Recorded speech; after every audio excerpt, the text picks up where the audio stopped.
အဲ့လိုမျိုးဆက်ကျင်တဲ့အမြင်သူကဘယ်လိုဖော်ပြထားတယ်လဲဆိုတော့ကျွန်တော်တို့အဲ့ဒီကျမ်းပိုက်ကိုကြည့်တဲ့အချိန်မှာဖာရိရှဲတွေကမေးကြတယ်ယေရှုကိုတကယ်လို့မိန်းမတွေကယောက်ျားတွေကကိုမိန်းမကိုကြွားချင်နေဆိုရင်တော့ဘယ်လိုလဲအပြစ်ရှိလားမရှိဘူးလားအဲ့ဒါမေးတဲ့အချိန်မှာမောရှေခက်တုန်းကဘယ်လိုပေးထားတယ်လဲတဲ့အဲ့ဒါဆိုမောရှေခက်တုန်းကတော့ကွာရှင်းစာပေးလို့ရှင်ကွာရှင်းလို့ရတယ်တဲ့အဲ့လိုမျိုးပေါ့ဆိုတော့အဲ့ဒီချိန်မှာကျွန်တော်တို့တုံးတက်တဲ့အချိန်မှာဟိုမင်းကလေးတွေကိုသူတို့အကာအကွယ်ပေးတာနဲတဲ့သဘောတော့ရှိတာပေါ့ဒါယောက်ျားတွေကတော့ကြိုက်တယ်လို့အဲ့လိုမျိုးကိုယ်စားတင်လို့ရှင်တော့အချင်းမျိုးကိုယ်တဲ့သဘောတော့ရှိတယ်အဲ့လိုမျိုးကျွန်တော်တို့ဆွေးနွေးထားတယ်ဆိုဒုတိယမှာကြတော့ခရစ်တော်ရဲ့အမြင်မှာကြတော့အဲ့လိုမျိုးမဟုတ်တော့ဘူးစနစ်အဲ့ဒီ30လောက်မှာသူကပြောထားတယ်ယောက်ျားလည်းဖြစ်ဖြစ်တကယ်လို့သူမိန်းမနဲ့ကိုယ်လို့တခြားမိန်းမတွားယူလို့ရှိရင်သူလည်းတခြားမိန်းမကိုပြစ်မှားတယ်အတူတူပဲတဲ့ထိုနည်းတူစွာပဲတဲ့ယောက်ျားလည်းမိန်းမလည်းသူမိန်းမကိုသူယောက်ျားထားခဲ့ပြီးတော့တခြားယောက်ျားနဲ့ယူလို့ရှိရင်တခြားယောက်ျားနဲ့ပြစ်မှာအပြစ်ရှိတာအတူတူပေါ့နော်ဆိုတော့ဒီမှာက equal ဖြစ်လာတယ်တန်းတူညီမျှမှုဖြစ်လာတယ်ယေရှုအမြင်မှာပေါ့ဆိုတော့အဲ့ဒီမှာကယောက်ျားလည်းဖြစ်ဖြစ်မိန်းမလည်းဖြစ်ဖြစ်အဲ့လိုမျိုးတခြားယောက်ျားယူလို့ရှိရင်တော့အပြစ်လိုပဲမြင်တယ်ခရစ်တော်အမြင်မှာအဲ့ဒါကြောင့်အဲ့ဒီစနစ်မှာဆိုဘယ်လိုပြန်ပြောတယ်လဲဆိုရင်တော့သူတို့နှစ်ယောက်ကယောက်ျားနဲ့မိန်းမကယူပြီးလို့ရှိရင်တဲ့သူတို့ကနှစ်ယောက်မဟုတ်တော့ဘူးတစ်ယောက်ဖြစ်တယ်တဲ့တကူတီးဖြစ်လာတယ်တဲ့အဲ့ဒါကြောင့်ဒီတကူတီးကဘယ်သူနဲ့မှမကွေးခွာစေနဲ့လို့ပြောတယ်ဆိုလိုချင်တာကလင်မယားဖြစ်လာပြီဆိုရင်တော့ကွေးကွာဖို့ကခရစ်တော်ရဲ့အမြင်မှာလုံးဝလိုလားမရှိဘူးပေါ့နော်တက်လုံးပေါင်းတင်းဖို့အဲ့လိုမျိုးကခရစ်တော်အမြင်ရှိတယ်အဲ့လိုမျိုးပဲကျွန်တော်အတူချုံးနဲ့ပြောလိုက်မယ်ဆရာကျေးဇူးပဲဟုတ်ပြီဆိုတော့ point 1 ready ဖြစ်လား ready ဖြစ်လို့ဆိုတော့ point ဟုတ်ကဲ့ပြောလိုက်မယ်လေသူတို့ပြောဖို့ဆိုရင်ဟုတ်ကဲ့ကျွန်တော်တို့အမျိုးသမီးတယောက်အကြောင်းကိုယေရှုနာမယူဆောင်လာတာဖြစ်တယ်။တနည်းအားဖြင့်ဆိုမယ်ဆိုရင်မောရှိခက်တုန်းကဆိုရင်အမျိုးသမီးတယောက်ကပြစ်မှားပြီဆိုရင်ကြောက်ခဲနဲ့ပြရမယ်ထုံးစံရှိတယ်ဆိုတာသူတို့သိတဲ့အတွက်ကြောင့်ကြောက်ခဲနဲ့ပြဖို့ပဲကြောက်ခဲကလည်းလက်ထဲမှာအလုံးဆိုင်ပြီးသားဖြစ်တယ်။ဒါပေမဲ့ယေရှုခရစ်တော်ကိုယ်တိုင်ကချစ်ချင်းမေတ္တာဖြစ်တဲ့နည်းသူစာရေးတာဖြစ်တယ်။အပြစ်မရှိတဲ့လူအရင်ဆုံးပြစ်လိုက်ပါပေါက်လိုက်ပါပြောတဲ့အခါမှာတယောက်မှမကြံပဲနဲ့ပေါ့နော်သူတို့အားလုံးထွက်သွားတာဖြစ်တယ်။ဒါကြောင့်ယေရှုခရစ်တော်ကချစ်ချင်းမေတ္တာကိုကျွန်တော်တို့ကိုပြနေတာဖြစ်တယ်။လောကမှာလာတဲ့အရာအားလုံးကနှိမ်ချခြင်းနဲ့အသက်တာနဲ့တက်ရှင်ဖို့ကျွန်တော်တို့ကိုမိမောင်းထိုးပေးတာဆိုတာအဲ့ဒါအနေငယ်အဲ့လိုမျိုးပြောချင်တယ် thank you okay point 3 group 3ကဲဆရာအသက်ရှင်ကနေဦးစားပေးပါတယ်ခင်ဗျာကျွန်တော်တို့ဒီမှာကျွန်တော်တို့အဓိကဆွေးနွေးတဲ့အခြားဥစ္စာတော့ဒီသခင်ယေရှုခရစ်ပေါ့နော်ဒီမာရီနဲ့မာသာသူရဲ့ပထမ question ကဒီဥစ္စာရဲ့ဥစ္စာမာသာရဲ့သူ့ရဲ့အမြင်ပေါ့နော်ယဉ်ကျေးမှုနဲ့ဘယ်လိုဆန့်ကျင်တဲ့အမြင်ဆိုအမှန်တော့သူတို့ရဲ့အဲ့ဒီအချိန်ယဉ်ကျေးမှုအရာကတော့သူတို့ဧည့်သည်တွေကိုအဝတ်ပြုထားလဲရှိမယ်ဧည့်သည်လာတဲ့အချိန်ကျရင်အဝတ်ပြုမဲ့အဓိကကတော့ main ကလေးတွေပဲနဲ့ main ဂျူးရဲ့ culture မှာရှိမဲ့သဘောမှာရှိတယ်အဲ့တော့ तू က main ကလေးက तू ကအဝတ်ကြေဖြိုနဲ့စိတ်တစ်ခုတည်းစိတ်ကိုပဲ तू ကဦးစားပေးတယ်ဥစားပေါ့နော် तू ဒီဘက်ကတမာတရားတမာတရားထက်အဝတ်ကြေခြင်းနဲ့စိတ်သူ့ရဲ့ culture အရာကိုပဲ तू ဦးစားသွားပေးလိုက်တယ်ပေါ့နော်အဲ့တော့သခင်ရှုခရစ်ကသူ့ကိုတည်တည်ချာချာအဲ့ဒါနဲ့ပတ်သက်ပြီးတော့ဆုံးပါတယ်နောက်ဥစားပေါ့နော်ဖះကသူ့ရဲ့ဒီနောက်ဒုတိယ question ရဒီဖះကဒီဥစားသူ့ကိုဒီဘယ်လိုပြောမလဲသူ့ရဲ့ culture မှန်တဲ့အစားတောက်တွေလုပ်ပေးရမယ်ဒါပေမဲ့အဲ့ဒီ culture တွေဒီဥစားတွေထက်ခန္ဓာဥစားတဲ့ဝတ်ကျေဖို့တဲ့ဝိညာဉ်ရေးပိုင်းကပိုအရေးကြီးတယ်ဆိုတဲ့အရာလေးပေါ့နော်ဖေကတူဒီရှုပ်ပြန်ရှင်းပြတာပေါ့နော်အဲ့ဒါလေးပါကျွန်တော်တို့ဆွေးနွေးတော့ကတော့ okay ဆိုတော့ဒီမှာတွေ့ရတာကဒီမာကုထဲမှာဆိုလို့ရှိရင်တော့မင်္ဂလာဆောင်ခြင်းပေါ့နော်လင်မယားဖြစ်ခြင်းဟာဆိုလို့ရှိရင်တော့တလုံးတဝတိဖြစ်တယ် သူသုံးတဲ့စကားလုံးက not two but one လို့ရေးထားတယ်ပေါ့နော်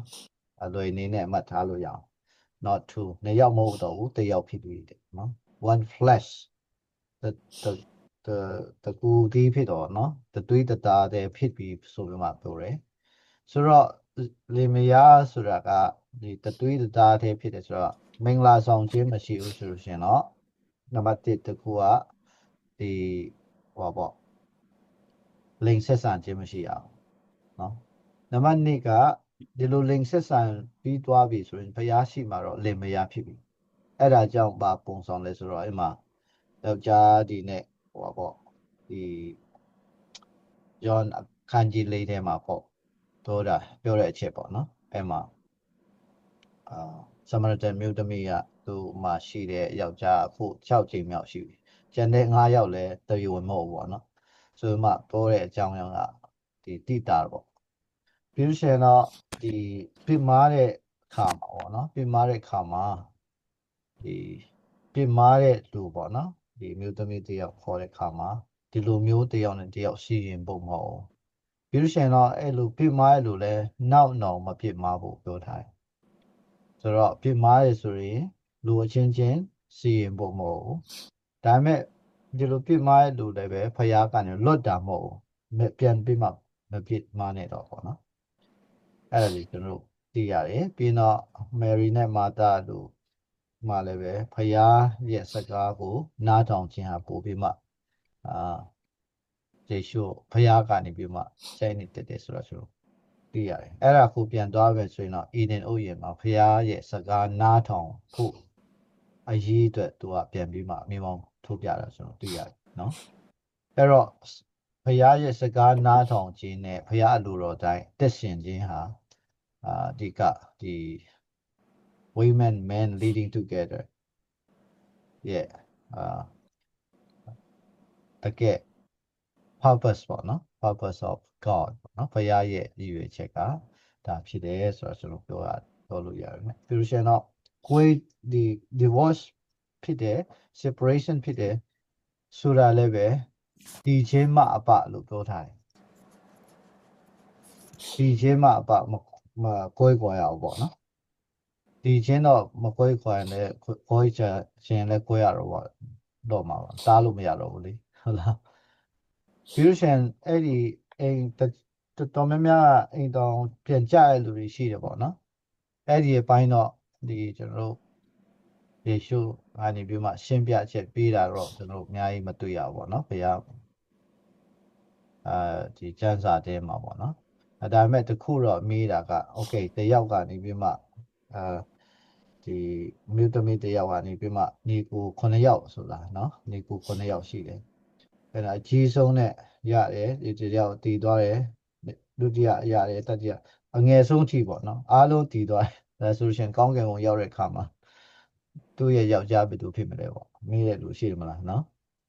အဲ့ဒါတော့ယေရှုကပြောတာကကောင်းကင်ဘုံရောက်လို့ရှင်ယောက်ျားမင်းမှမရှိဘူးတဲ့တချို့ဒီကကျွန်တော်အတုပရှိတဲ့ခါလေ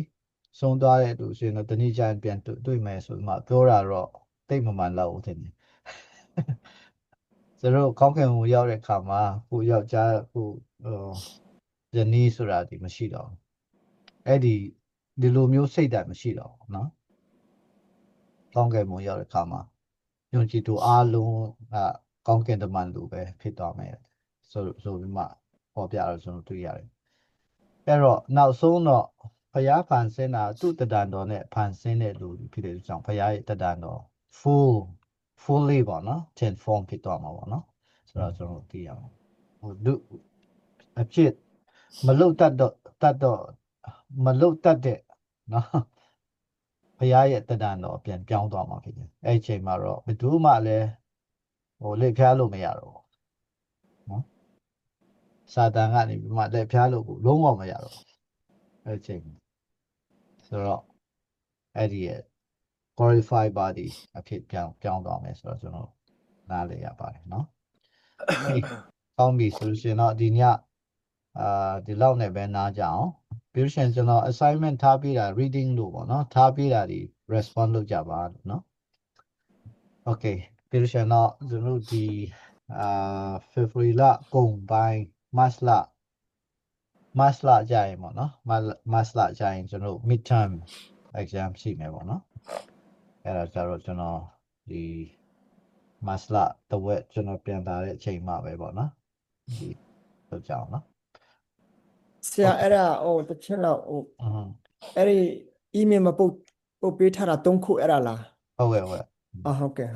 ဒီမှာကျွန်တော် exercise လုပ်ပေးထားတဲ့ပုံမှာ response လုပ်ဖို့ပါ ဟုတ်ကဲ့ နောက်ထပ်လဲကျွန်တော်ထားအောင်နော်ဆိုတော့ method checking လုပ်လိုက်ပါတော့နော် Okay ဒီလောက်နဲ့ပဲနားကြအောင်နော်အားလုံးလည်းပြင်ပန်းကြမယ်10နာရီတောင်ထိုးနေပြီဆိုတော့ Okay ဒါဆိုလို့ရှိရင်တော့ဒီတခုဒီ David ID ပို့တာကျွန်တော် checking လုပ်တော့David ရဲ့လိပ်စာမတွေ့ဘူးလို့ deliver လုပ်လို့မရတော့သူတို့ဒီ ID ကိုဖျက်ဆီးလိုက်တယ်လို့ပြောတယ်ဆိုတော့အများရဲ့ ID အတွက်ပေါ့နော်အများနေတဲ့လိပ်စာပေါ့နော်မားလို့လားဘယ်လိုလဲမသိဘူး delivery လုပ်လို့မရဘူးလို့ပြောတယ်အောက်တိုဘာကလေးကသူအကြောင်းပြန်ကြားတာ အဲ့ဆိုရင်ကျွန်တော်ဆရာကြီးကိုလိပ်စာထပ်ပို့ပေးရမလား လိပ်စာဘယ်လိုစာရတယ်မလားအဲ့လိုပို့တဲ့လိပ်စာနဲ့ ကျွန်တော်တို့ပုံမှန်အဖြစ်ဒီ delivery တွေပါဆိုရင်အဲ့လိပ်စာနဲ့ပဲပို့တယ် อ๋อ ဒါပေမဲ့အခုလောလောဆယ်ကျွန်တော်အခန်းတော့ပြောင်းသွားတယ် อ๋อ အခန်းပြောင်း အဲ့ဒါ အခ ကြောင့် န်း လား ပြောင်းတာတော့အခန်းပြောင်းမိမယ်ဒါပေမဲ့သူအတေးသူ delivery ကသူတို့မူးစားခဲ့အဲ့ဒါဆိုကျွန်တော်တို့ contact number တောင်းတယ်လေ อ๋อ delivery လုပ်လို့မရတော့သူကဟိုဟာဖျက်ဆီးလိုက်တယ်ဒီ ID ကိုပေါ့နော်ကျွန်တော်ရှေ့မှာတော့ပြန်မပို့ပဲနဲ့လေဖျက်ဆီးလိုက်တယ်လို့ပြောတယ်အဲ့လိုတော့ရေးထားတယ်ဒီမှာနော် အဲ့ဆိုကျွန်တော်ထပ်ပို့ပေးရမလားဥစားအစ်စ် လိပ်စာတစ်ခါပြန်ပို့ပြီးမှစူးစမ်းကြည့်မလဲ ဟုတ်ကဲ့ဟုတ်ကဲ့ အဲ့လိုမှမရနိုင်ဘူးဆိုလို့ရှိရင်တော့ကျွန်တော်တို့အဆင်ပြေတဲ့နည်းနဲ့ကျွန်တော် Dubai vet transit နောက် July လကြာရင်တော့ဒီ Dubai transit ပို့စူးစမ်းမလဲ ဟုတ် အဲ့ချိန်ကျရင်တော့ကျွန်တော်ကိုယ်တိုင် delivery လုပ်မယ်ဟုတ်ပြီနော် Okay ဒါဆိုတော့ခဏဆုတ်တောင်းကြအောင်နော် ဟုတ် အဖျားချူတဲ့နဲ့ဒီညကျွန်တော်ဒီ women men leading together နဲ့ဆိုင်ပြီးကဘာအိုဂျန်ခန်းကြီး3ထဲကနေပြီးမှအခြေခံပြီးမှကျွန်တော်တို့ဆွေးနွေးတိုင်ပင်တဲ့အချက်လက်ဒီတော့၎င်းအဖျားဓမ္မတိကျမ်းထဲကနေပြီးမှရန်ထဲတော့အောင်လို့ကာထဲကမာကုထဲကတော့၎င်းကျွန်တော်ဆွေးနွေးတဲ့ဒီကျမ်းစာအားဖြင့်ကျွန်တော်တို့ဒီ women နဲ့ men leading together မှာဘယ်လိုနဲ့ကျွန်တော်တကယ်ကိုရောရဲ့အလိုတော်တိုင်းအသက်ရှင်သွားမှမလဲဆိုတာအချက်လက်တွေကိုဆွေးနွေးတဲ့အချက်တွေပေါ်မှာမူတည်ပြီးမှအထူးတိဆောက်စရာဖြစ်စီပါမယ်အကြောင်းဆုတောင်းတယ်အခုအနားယူကြမှာဖြစ်တယ်ညအိစိအနားယူရမယ်လူများတော့၎င်းတဏိတာအတွက်လှုပ်ရှားသွားလာမယ်ဒီအငန်းတာအတွက်တော့၎င်းကိုယ်လည်းဝယ်လို့စက္ကန့်နံပါတယ်ဒီလုံးစုံကိုစီရောချီမွန်ရဲ့ခရစ်တော်နာမအားဖြင့်ဆုတောင်းပါဖာဖျားသခင်အာမင် အာမင် နော် Yes, yeah. good night ဟုတ်ကဲ့ See you next week Monday Okay, bye. Okay, Bye. bye. bye